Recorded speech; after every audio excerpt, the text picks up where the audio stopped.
The ESRB is the topic that we are going to be discussing today. The Entertainment Software Ratings Board is an American self-regulatory organization that assigns age and content ratings to consumers' video games. This organization is supposed to help consumers make informed decisions when purchasing video games or applications through the use of age recommendations and content descriptors. And this started back in the 90s when games such as Mortal Kombat or Doom were released, and politicians tried to pass legislations to regulate the depiction of violence and sexual content in games. And the ESRB was created in response to the criticism of these controversial video games to give proper content descriptors.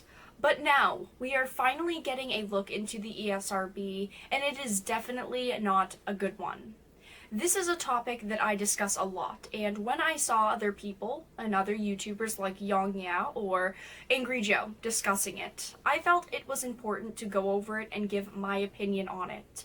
I discuss a lot of sexualized video games where the characters may be censored or scenes may be censored because it is graphic, and we look to ratings and ratings boards and organizations like the ESRB for clarification on content and also to defend the content that we love.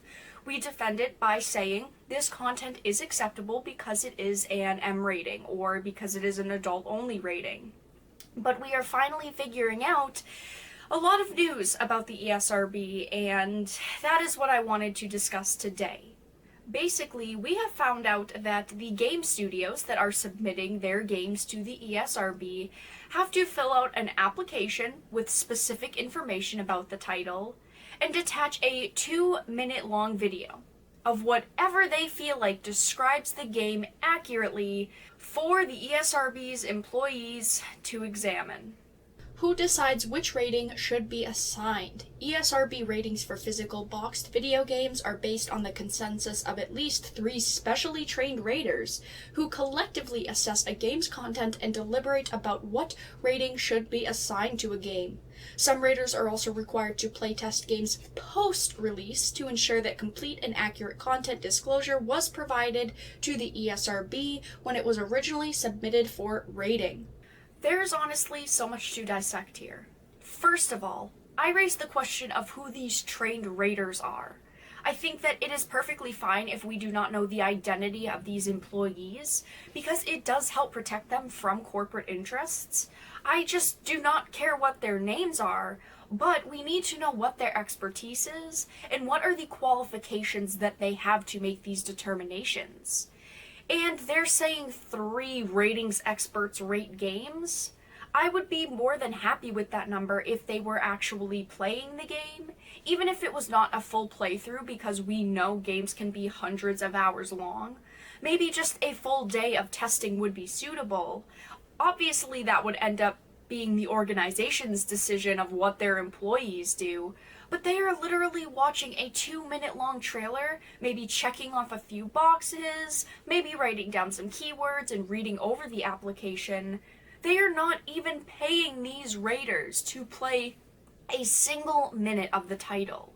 All that the publishers need to do is strategically create a trailer with carefully picked footage, and they could receive a completely wrong rating because they have manipulated your situation. They have manipulated the way that you rate your games.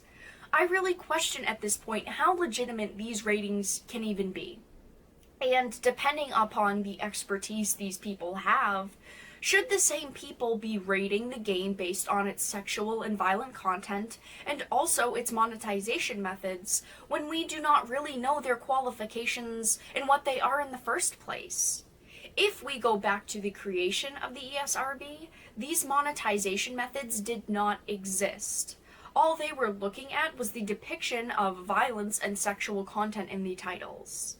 The reason this discussion has not come up again in all of these years since the 2006 bill, which was the Truth in Video Games Rating Act, which was an attempt to push the ESRB to have access to the full content of a game before rating it, and a few articles in the following years dating up to 2011, even though the way that they do ratings is lacking, It seems that it has been adequate enough to describe the level of sex and violence in games, and there doesn't seem to be any lack of accuracy in that, we hope. But now that loot boxes have become such a problem in the industry, and there has been such a huge outcry from consumers, we're seeing how inadequate the ratings board is in describing gambling and microtransactions in games. It seems convenient that they are poorly describing what's going on and outright ignoring the ramifications of microtransactions and gambling in these games when it directly affects the bottom line of large companies far more than ratings did in the past. We cannot ignore who actually controls and funds the ESRB. The ESA, the Entertainment Software Association, does. And looking at their members and subsidiaries, we are looking at a list of companies such as Activision Blizzard, Bethesda, Electronic Arts, Epic Games, Tencent. The list could go on.